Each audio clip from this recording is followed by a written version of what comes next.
হরিহি ওম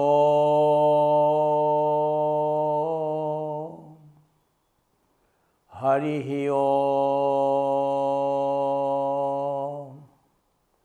হরিহি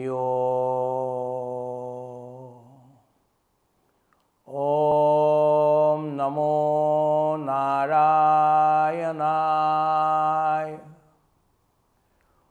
ওম নমো বাসুদেবায় ওম নমো ভগবতে বাসুদেবায় পুরুষোত্তমায়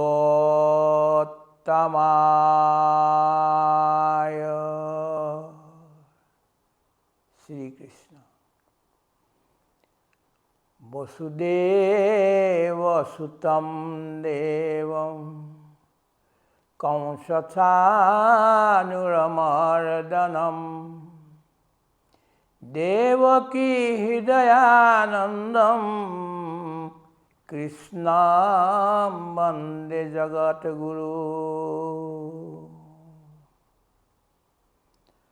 বসুদেবসুত কৃষ্ণ তুমি ভকতার ইষ্ট কংসানুরাদি বিমর্দন দেবকী হৃদয়ানন্দ জগতৰ গুৰু কৃষ্ণ তজু পাৱে কৰো বন্দনা ৰাম তজু পাৱে কৰো বন্দনা। হৰয়ে নমঃ হৰয়ে নমঃ হৰয়ে নমঃ। ওম শান্তি শান্তি শান্তি। জয় শ্ৰীকৃষ্ণ। প্ৰভুসকল, আইসকল, সমস্ত ভাই ভনীসকল, আপোনালোকক সকলোকেই নমস্কাৰ কৰি আমি মহাপুৰুষ মাধৱদেৱৰ পবিত্ৰ নামঘোষাৰ এতিয়া নিবেদন আপোনাৰ সন্মুখত কৰিব খুজিছোঁ। এইটো হ'ল ৭৮ নম্বৰ ঘোষা।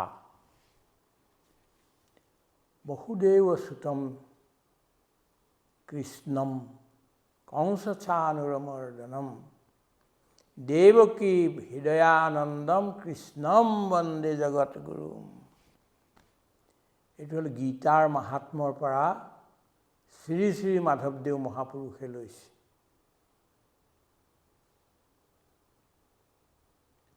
বসুদেৱসুতং দেৱম, বসুদেৱৰ পুত্ৰ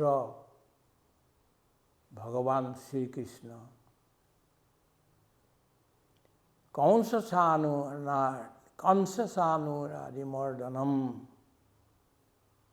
কংস আৰু চানুৰ আদিক মৰ্দন কৰিলে যি, ধ্বংস কৰিলে যি, দেৱকী হৃদয়ানন্দম, মাতা দেৱকীৰ হৃদয়ত যি আনন্দ দিছে, দি থাকে সদায়েই, তেনেকুৱা কৃষ্ণম বন্দে জগত, তেনেকুৱা জগতৰ গুৰু কৃষ্ণ তজু পাৱে কৰহো বন্দন। ইয়াত কেইবাটাও কথা আহিল।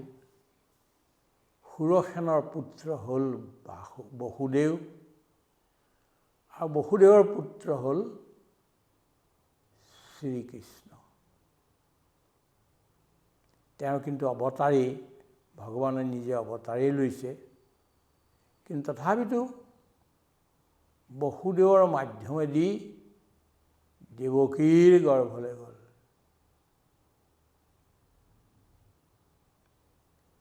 ভগৱান নাৰায়ণেই আহিছে এতিয়ালৈকে। দেৱকীৰ গৰ্ভৰ পৰা জন্ম লোৱাৰ পিছত তেওঁ নাৰায়ণ ৰূপতে আছে। কিন্তু কৃষ্ণ ৰূপে দেৱকীত ভৈলা অৱতাৰ, শংখ চক্ৰ গদা পদ্ম কৰত তোমাৰ। প্ৰভু ৰামচন্দ্ৰই বৈকুণ্ঠৰ পৰা আহি কৌশল্যা মাতাক ক'লে যে মাতা, মইতো এতিয়া পৃথিৱীলৈ আহিবলগীয়া হৈছে, তুমি যদি কোৱা তেতিয়াহ'লে মই সৰু শিশু হৈয়ে প্ৰকট হৈ দিওঁ। তোমাক গৰ্ভবাস আদি যি দুখ আছে সেই দুখবিলাকনো মই কিয় দিওঁ? তুমি যদি মোক অনুমতি দিয়া তেতিয়াহ'লে মই সেই ৰূপতে শিশুৰ ৰূপতে আহিম। তেতিয়া মাতা কৌশল্যাই ক'লে, নহ'ব নাৰায়ণ, তুমি মোৰ গৰ্ভৰ ভিতৰলৈ আহিব লাগিব। 10 মাহ 10 দিন মোৰ গৰ্ভৰ ভিতৰত থাকিব লাগিব। মই তোমাৰ বোজা গ্ৰহণ কৰিব পাৰিব লাগিব। তাৰপিছত মোক তুমি প্ৰসৱ বেদনাও দিব লাগিব। যিমানে প্ৰসৱ বেদনা হ'ব, এগৰাকী মাতৃৰ মৰম আৰু অধিকাৰ সিমানেই বেছি হয়। গতিকে মোক এই প্ৰসৱ বেদনাও দিব লাগিব। আৰু জন্ম হোৱাৰ পিছতো যিবিলাক এজন সৰু শিশুৱে কৰে, সাধাৰণ শিশুৱে কৰে, কেতিয়াবা কান্দে, কেতিয়াবা হাঁহে, কেতিয়াবা শৌচ পেচাব কৰে, এই গোটেইবিলাক তুমি মোক দিব লাগিব। তেতিয়াহে মই তোমাক মোৰ সন্তান বুলি মই মান্য কৰিম। তেতিয়া শ্ৰীনাৰায়ণে হাঁহি পেলাই ক'লে যে ঠিক আছে, তথাস্তু, মই তেনেধৰণেই হ'ম। সেইকাৰণে ৰামচন্দ্ৰ আহি, শ্ৰীনাৰায়ণ আহি কৌশল্যা মাতাৰ গৰ্ভত আহি শিশু হিচাপেই ৰ'ল। তেওঁ তাত শংখ চক্ৰ গদা পদ্ম লোৱা নাই। আৰু জন্মও হ'ল এজন সাধাৰণ শিশুৰ দৰে। কিন্তু দেৱকীৰ গৰ্ভত যেতিয়া আহিল, শংখ চক্ৰ গদা পদ্ম কৰত তোমাৰ প্ৰকট হোৱাৰ লগে লগেই তাত শংখ চক্ৰ দেখাই গ'ল। নাছিলেই, লগত আছিলে সেইকেইটা বস্তু। তাৰপিছত যেতিয়া দুইজনে পৰি দুয়ো প্ৰাণী পাছে কৰিলন্ত স্তুতি, পিতৃত কহিলা প্ৰভু সমস্ত যুগতি, ভৈলা শিশু ৰূপত সৈতে প্ৰভু নাৰায়ণে তেতিয়াহে শিশু ৰূপ ধাৰণ কৰিছে। সৰু হৈ আছিল ভগৱন্তৰ দেখাত সৰু ৰূপটো, কিন্তু শংখ চক্ৰ গদা পদ্ম আছিল। কিন্তু স্তুতি কৰাৰ পিছত, প্ৰভুৱে সকলো যুক্তি কৰাৰ পিছত ভৈলা শিশু ৰূপত সৈতে নাৰায়ণে কোলে লৈয়া বসুদেৱে লৰিলা তেখনে। তেতিয়াই বসুদেৱে কোলাত লৈ কংসৰ কাৰাগাৰৰ পৰা ওলাই গ'ল। তাতো বহুত মহিমা আছে। এটা এটাকৈ তেওঁৰ যিবিলাক বন্ধন আছিলে সেই গোটেইবিলাক খোল খাই গ'ল। আৰু দ্বাৰপাল আদি যিসকল আছিলে সেইসকলৰ গভীৰ নিদ্ৰা আহি গ'ল। আৰু 7খন দুৱাৰ আছিলে, এখন এখনকৈ চব খোল খাই গ'ল। এইবিলাক বহুত মহিমাৰ কথা আছে, কিন্তু আমি সিমানলৈ নগৈ এইখিনিয়ে ক'ব খুজিছোঁ যে বসুদেৱৰ পুত্ৰ হৈ তেওঁ জন্ম ল'লে। কেলৈ ল'লে? কংস চানুৰমৰ্দনম, কংস চানুৰ আদিক বিমৰ্দন কৰিবৰ কাৰণে। তাৰ আগতে ভক্তসকলৰ ইষ্ট ভক্তসকলৰ অত্যন্ত আদৰৰ ভক্তসকলৰ দুখ দূৰ কৰোঁতা তেনেকুৱা ভগৱান হৈ আহি জন্ম ল'লে। পৰিত্ৰাণায় সাধূনাম বিনাশায় চ দুষ্কৃতাম। প্ৰথম আহিলে সাধুসকলক পৰিত্ৰাণ কৰিবৰ কাৰণে। সেইকাৰণে তুমি ভকতৰ ইষ্ট, তুমি হৈছে সকলো ভকতক সহায় কৰোঁতা, বিপদত সহায় কৰোঁতা আৰু ভক্তসকলৰ দুখ দূৰ কৰোঁতা, এনেকুৱা ইষ্ট হৈ তুমি আহিলা।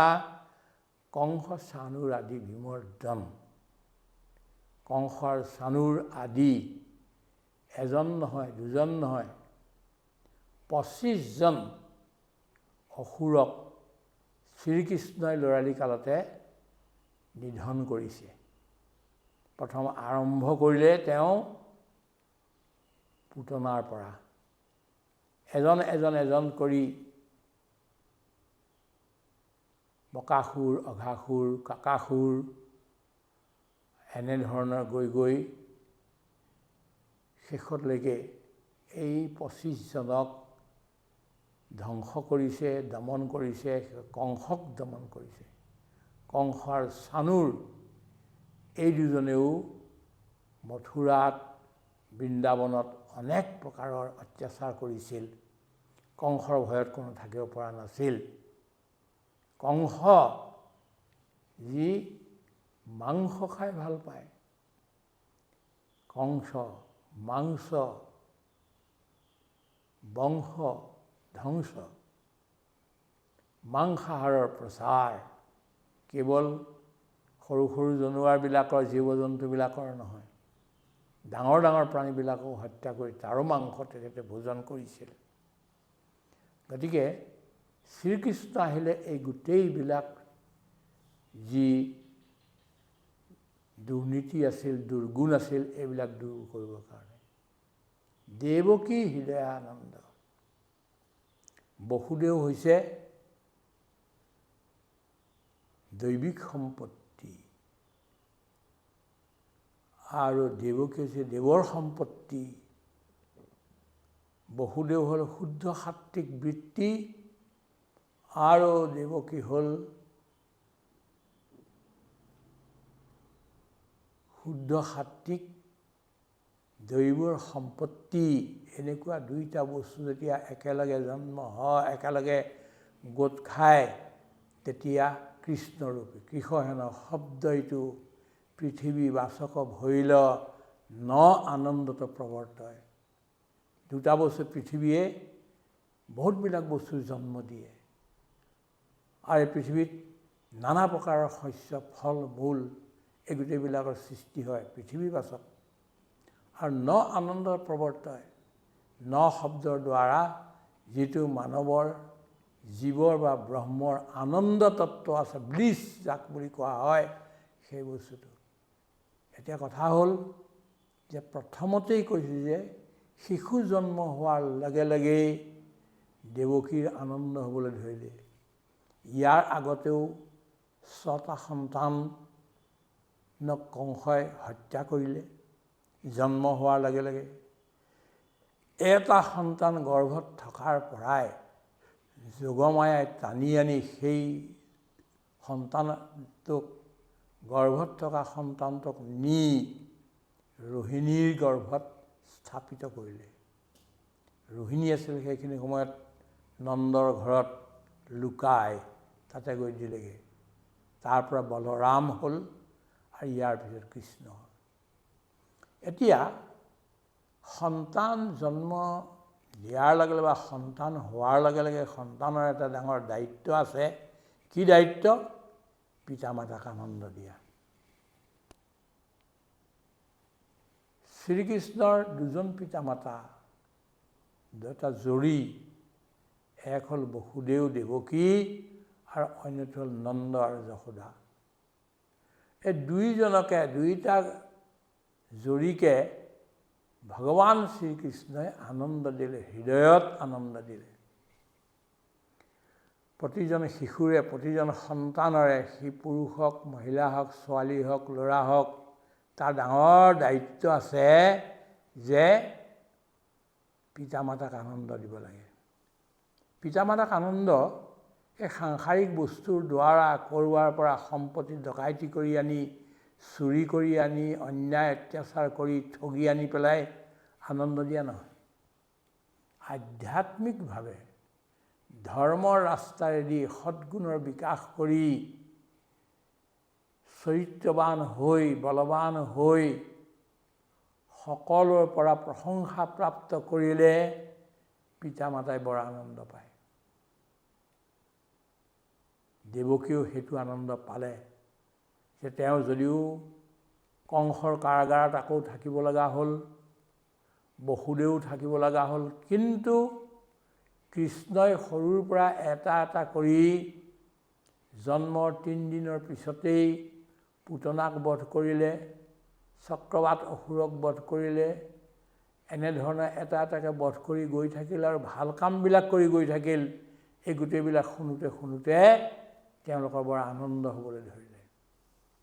নিজৰ সন্তানক কোনো পিতা মাতাই বেয়া হোৱাটো কেতিয়াও নিবিচাৰে।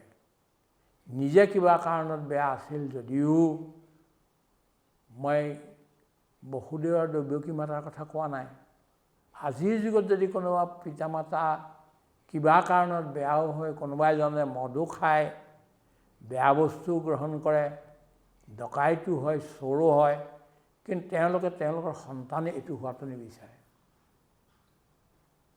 সন্তানৰ পৰা লুকুৱাই খায়, দৰকাৰ হ'লে বেয়া কামবিলাক লুকুৱাই কৰে, যাতে আমাৰ সন্তানে এইবিলাক গ্ৰহণ নকৰে, আমাৰ পৰা নিশিকে, এইটো কথাও তেওঁলোকে ভাবে।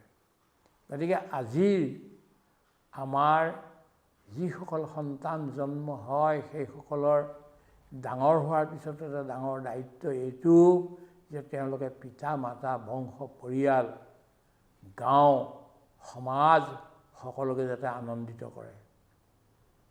আমাৰ অঞ্চলবিলাকত যেতিয়া মেট্ৰিকত পৰীক্ষা ভাল কৰে, প্ৰথম 10-15 জনৰ ভিতৰত আহে, গাঁৱৰ মানুহে আনন্দ কৰে, অঞ্চলৰ মানুহে আনন্দ কৰে যে আমাৰ অঞ্চলৰ পৰা, আমাৰ গাঁৱৰ পৰা, আমাৰ বংশৰ পৰা এনেকুৱাকৈ সন্তান ওলাই এনেকুৱা ভাল কাম কৰিলে, এনেকুৱা সন্মান সুনাম অৰ্জন কৰি আহিছে। গতিকে সকলো আনন্দিত হয়। আৰু দুৰ্জন হ'লে তেতিয়া সকলোৰে মনত দুখ হয়। পৃথিৱীৰ পৰাইতো জীৱবিলাক ওলাইছে, পৃথিৱীৰ পৰাই পাহাৰটো ওলাইছে, পৃথিৱীৰ পৰাই গছ গছনিবিলাকো ওলাইছে, পৃথিৱীৰ পৰাই শিলবিলাকো ওলাইছে, বৰ ওজনদাৰ, কিন্তু পৃথিৱীয়ে তাৰ বোজা নাপায়। কিয়নো এইবিলাক চব পৃথিৱীৰ পৰাই ওলোৱা, আকাশৰ পৰা ইয়াত বোজা কৰাহি নাই। কিন্তু পৃথিৱী বোজা পায় কাৰ? যদি মোৰ নিচিনা এজন ব্যক্তিয়ে যদি এটা পাপ কৰোঁ, বেয়া কাম কৰোঁ, তেতিয়াহ'লে পৃথিৱীত বৰ ডাঙৰ বোজা হয়। কংসৰ বৰ ডাঙৰ বোজা হৈ গ'ল, চানুৰৰ পৰা বৰ ডাঙৰ বোজা হৈ গ'ল, আৰু গোটেই যিবিলাক অসুৰ আছিল, সেই অসুৰবিলাকৰ পৰা বহুত বোজা হোৱাৰ কাৰণে পৃথিৱী মাতাই কান্দিবলৈ লাগিল। তেতিয়া দেৱতাগণ, ব্ৰহ্মা আদি দেৱতাসকল শ্ৰীহৰিৰ ওচৰলৈ যাবলগীয়া হ'ল যে এই বোজাৰ পৰা পৃথিৱী মাতাক কেনেকৈ উদ্ধাৰ কৰিব পৰা যায়। এগৰাকী গাই ৰূপ ধাৰণ কৰি পৃথিৱী মাতা আৰু তাৰ পিছে ব্ৰহ্মা আদি দেৱতাসকল ভগৱন্ত শ্ৰীহৰিৰ ওচৰলৈ গ'ল। আৰু শ্ৰীহৰিয়ে আশ্বাস দিলে যে মই গৈ গোকুল বৃন্দাবনত মথুৰাত জন্মগ্ৰহণ কৰি এই অসুৰবিলাকক নিপাত কৰি প্ৰেমৰ ৰাজ্য মই প্ৰতিষ্ঠা কৰিম, তোমালোক যোৱা। এই কথাটো কৈ বৰ আনন্দ মনত ঘূৰি আহি তেওঁলোকেও নিজা নিজা পাৰ্ট প্লে কৰিলে। কোনোবা গোপ হ'ল, কোনোবা গোপী হ'ল, বেলেগ বেলেগ ধৰণৰ কোনো ভক্ত হ'ল, আৰু শ্ৰীকৃষ্ণক সকলোৱে সহায় কৰিলে। গতিকে দেৱকীৰ হৃদয়ানন্দ, দৈৱকীৰ হৃদয় কৰিলে আৰু জগতৰ গুৰু ভগৱান শ্ৰীকৃষ্ণ জগতৰে গুৰু। এতিয়া জগতৰ গুৰু কেনেকৈ হ'ল? জগতৰ গুৰু হ'বলৈ হ'লে পৃথিৱীৰ সকলো স্থানলৈ গৈ সকলো মানুহক প্ৰচেলাইট কৰিব দৰকাৰ নাই, বেপটাইজ কৰিব দৰকাৰ নাই। ইয়াত থাকিয়ে এনেকুৱা কিছুমান জ্ঞান দিব লাগিব যিবিলাক পৃথিৱীৰ মানুহে ল'লে সকলো মানুহৰ কল্যাণ হয়। গৰুবিলাকৰো হ'ল, পশুবিলাকৰো হ'ল, আৰু যিবিলাক মৌৰা চৰাই সেইবিলাকৰো হ'ল। সেইবিলাকেও জ্ঞান ল'লে শ্ৰীকৃষ্ণৰ লগত গকুল বৃন্দাবনত থকাৰ সময়ত। কেহো কেহো নাচে হাসে, কেহো বাৱে বেনু, কেহো কেহো নাচে হাসে, কেহো বাৱে বেনু, বাংশী স্বৰে নাম ধৰি ডাকিয়াই আনে ধেনু, কেলি কৰে বৃন্দাবনে মোহন গোপাল, কেলি কৰে বৃন্দাবনে মোহন গোপাল। বনৰ মালা গাঁঠিয়া পিন্ধে মাথে ময়ূৰা পাখি, আনন্দে হৰিৰ সংগে ফুৰে ধেনু ৰাখি, কেলি কৰে বৃন্দাবনে মোহন গোপাল, কেলি কৰে বৃন্দাবনে মোহন গোপাল।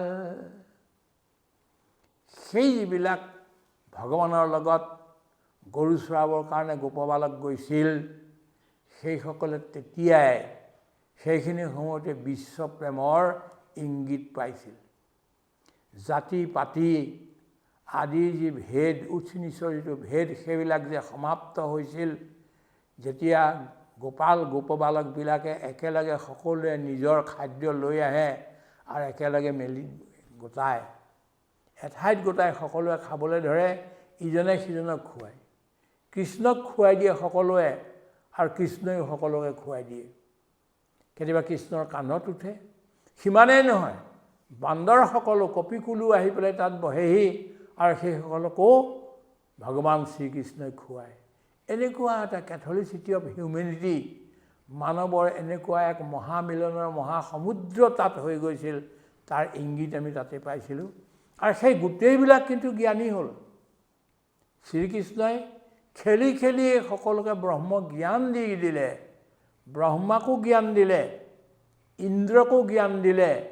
ব্ৰহ্মাই যে গৰু চুৰি কৰি লৈ গ'ল, এবছৰ তাত ৰাখিলেগৈ, কৃষ্ণই কোনো কমপ্লেইন নকৰাকৈ সেই চুৰি কৰা গৰু পোৱালিবিলাক নিজে হ'ল, গাইবিলাক নিজে হ'ল, হৈ আছে চলি। ব্ৰহ্মা আচৰিত হ'ল, ঘূৰি আহি দেখে যে আছে, গোটেইবিলাক আছে, মই যিবিলাক নিছিলোঁ তেনেকুৱা বনাই থৈ দিছে। ব্ৰহ্মা আহি কান্দিবলৈ ধৰিলে, ভগৱানৰ চৰণত পৰি ভগৱানক ক'লে যে তুমিয়ে যে আচল ভগৱান অনন্তকোটি বিশ্ব ব্ৰহ্মাণ্ডৰ নায়ক, তুমিয়েই পৰম শক্তিশালী, তুমিয়েই মায়াপতি, তুমিয়েই মায়াৰ স্বজনো কৰিলা আৰু মায়াৰ দ্বাৰা কৰ্মও কৰিলা আৰু মায়াক তুমিয়েই নিবাৰণো কৰা। সেই একেই কথা ইন্দ্ৰৰ ক্ষেত্ৰতো হ'ল। ইন্দ্ৰই যে গকুলত বৰ্ষা কৰিবলৈ ধৰিলে, তেওঁক পূজা নিদিয়াৰ কাৰণে শ্ৰীকৃষ্ণই গৈ সেই গোবৰ্ধন ধাৰণ কৰিলে আৰু তাৰ তলত সেই গোপী আৰু গৰুসকলক ৰাখিলে। 7 দিন 7 ৰাতি বৰ্ষা হোৱাৰ স্বত্তেও, কলহৰ মুখে পানী ঢলাৰ স্বত্তেও কিন্তু গকুলবাসী, গোপবালকসকল, গৌসকল সকলো বাচি গ'ল। শেষত ইন্দ্ৰ আহিবলগীয়া হ'ল। লাজত, ভয়ত, দুখত আহি ভগৱানৰ চৰণত পৰি সেৱা জনালেহি। আমাক কোৱাৰ তাৎপৰ্য এইটো যে ভগৱান জগত গুৰু। এই জীৱবিলাকক য'ত য'ত যেনেকৈ আছে, গছ তিনতৰু গছ লতা, এই সকলোকে আনন্দ দি, সকলোকে জ্ঞান দি, সকলোকে প্ৰেম দি তেওঁ আগবাঢ়িল। আটাইতকৈ ডাঙৰ কথা, শ্ৰীকৃষ্ণ যলৈ যলৈ গৈছে, য'ত য'ত ভৰি ৰাখিছে, ততেই ততেই এক পবিত্ৰ তীৰ্থ হৈছে। তেওঁৰ ভৰিৰ পদধূলি য'ত লাগিছে তাৰ পৰা মানৱ জাতিয়ে বহুত শিকিবলগীয়া আছে আৰু শিকিছেও। আৰু আচৰিত কথা হ'ল যে অন্য কোনো ভবা নাছিলে, হয়তো কৃষ্ণৰ মনত আছিল যদিও অন্য কোনো গম নাপায় যে মহাভাৰতৰ যুদ্ধ হোৱাৰ আগে আগে যুদ্ধক্ষেত্ৰত গীতাৰ নিচিনা এখন শাস্ত্ৰৰ প্ৰগতিকৰণ হ'ব শ্ৰীকৃষ্ণৰ মুখেদি। এইটো কোনেও ভবা নাছিল। গীতা এখন অদ্ভুত গ্ৰন্থ। পৃথিৱীত এনেকুৱা গ্ৰন্থ পোৱাই বৰ কঠিন। বিশ্বৰ যিমানবিলাক সভ্যতা সংস্কৃতি হৈছে সেই সকলোৰে মূলতে গীতা আছে বুলি ডাক্তৰ সৰ্বপল্লী ৰাধাকৃষ্ণনে তেওঁৰ দি ভগৱত গীতা এইখনত লিখি দিছে।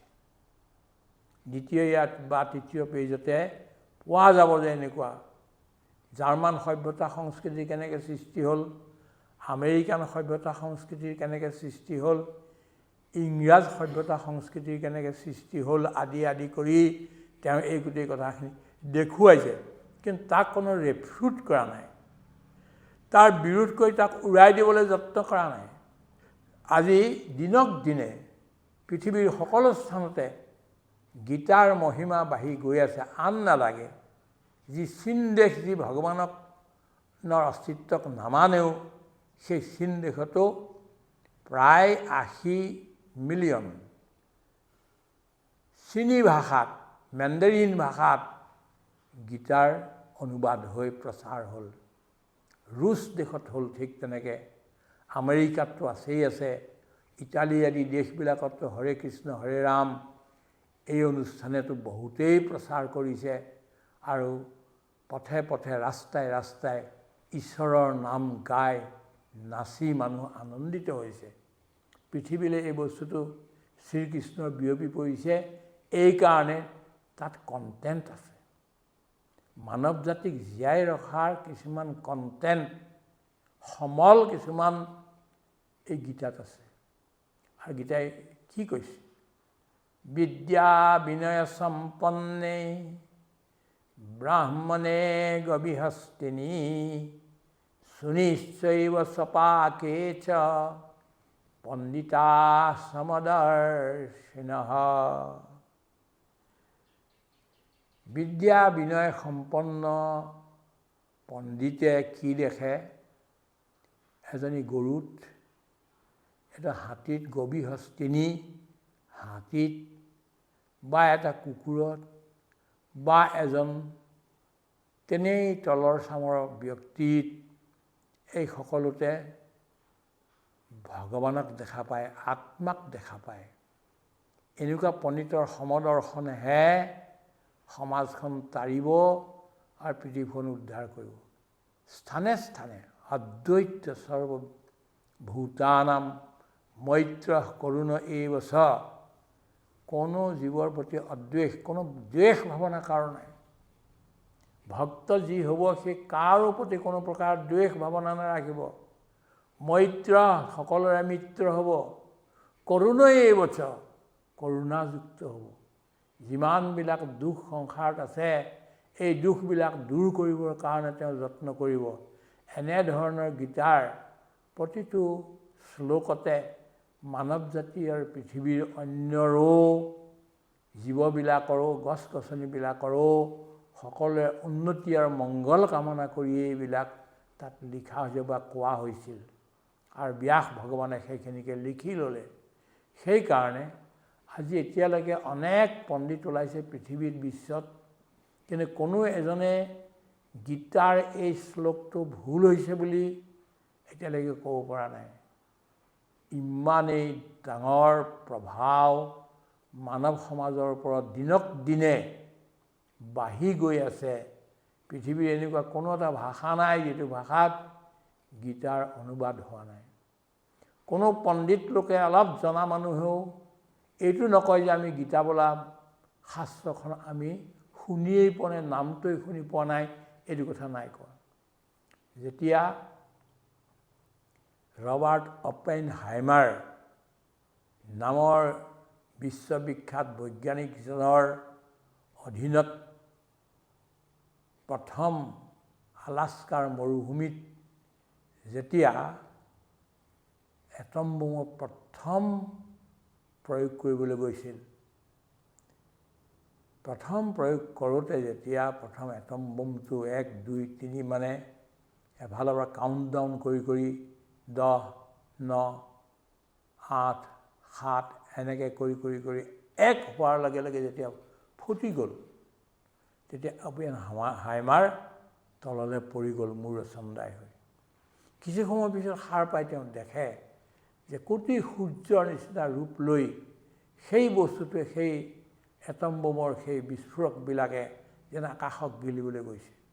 তেওঁ তেতিয়া তেওঁৰ মুখৰ পৰা শ্ৰীমদ ভগৱত গীতাৰ বিশ্বৰূপ দৰ্শনৰ সেই শ্লোক ওলাল।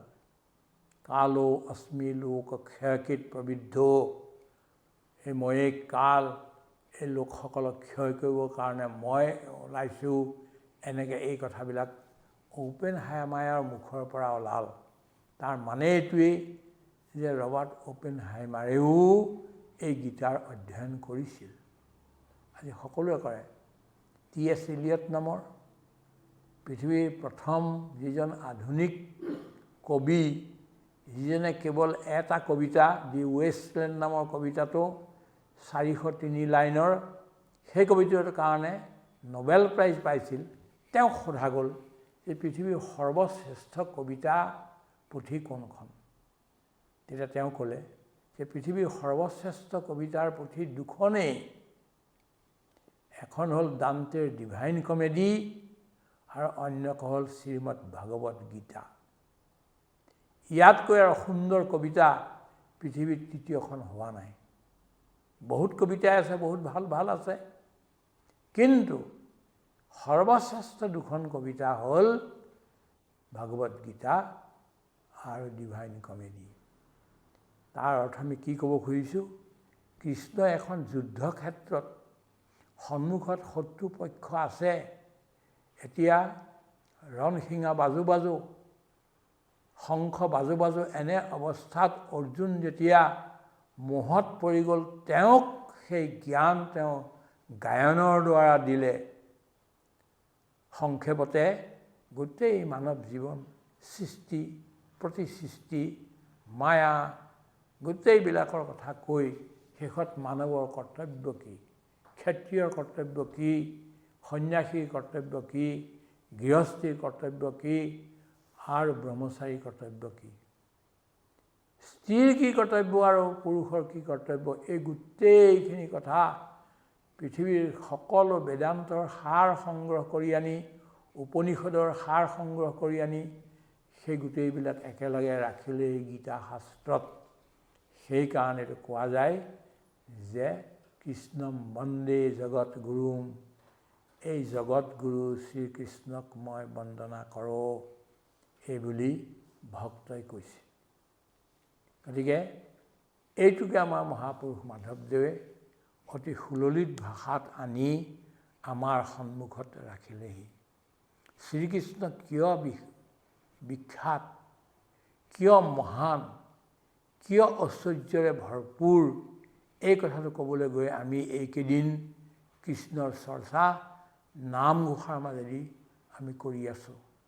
আৰু কেইটিমান বিষয় আছে, সংক্ষেপতে আমি সেইটো লৈ কৃষ্ণৰ মহানতা কি সেইখিনি আমি আপোনাৰ খবৰ সন্মুখত ৰাখিবলৈ নিবেদন কৰিবলৈ আমি প্ৰয়াস কৰিম। আৰু এতিয়া ইয়াৰ পিছত আৰু কিছুদিনৰ পিছত দুলৰী খণ্ড আহিব। দুলৰী খণ্ডত যথেষ্ট ঘোষা আছে, তাতো সময় লাগিব। গতিকে তাৰ পৰা আমি এক এক মধুৰ বস্তু আমি পাই গৈ থাকিম, যেন একোটা অমৃতৰহে ভাণ্ড আমি পাম, যেন একোটা সুন্দৰ মণিহে আমি, মাণিক মণি, হীৰা মুকুতা আমি পাই গৈ থাকিম। এইখিনিকে কৈ আপোনাৰ খবৰ চৰণত সেৱা জনাই আমাৰ এই নিবেদন আজি ইমানতে সমাপ্ত কৰিছোঁ। হৰি ওম। ওম হৰি ওম তৎসৎ। হৰি ওম তৎসৎ। হৰি ওম তৎসদিতি।